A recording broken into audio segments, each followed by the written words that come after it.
And this one is a head-to-head Axes versus Allies 2-player game, and each player is going to be trying to take control over the beach of Normandy, with one player starting at the shoreline and the other player starting at the ridge. Each player is going to have their own set of tiles that come in infantry, anti-tank, and then tank units, and they each have a rock, paper, scissors mechanism where one is stronger against another. Players are going to be taking turns spending up to 4 action points, with each of your actions costing a different amount of points, but essentially the different actions you can do is place a token out on your side of the board, either at the ridge or at the shoreline of the beach, or instead you can move a rear unit to the front of another unit. You can return a unit at the front of the line back to your supply, but of course, once players have put out enough tokens, eventually they're going to bump into each other, and this is what creates a clash.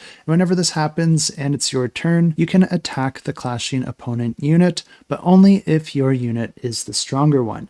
If that's the case, then you automatically win. You're going to be sending your opponent's unit back to their supply. This is where the puzzle comes into play as you're trying to manipulate your units so that they end up clashing in a position where they are the stronger one. Each player does have their own unique win condition that they can try to fulfill in order to win the game, but as you're putting your units into the various columns, if you're able to eventually reach the other side of the board, taking control of that column all the way to your opponent's side, then that's going to be locking in that column and you're going to be scoring a point for that. And if you're able to do that 3 times, then that's another way that you can win the game. Not only that, but whenever you do this, you also get to gain a victory card, which gives you a special ability that you can use at any point in the future of the game.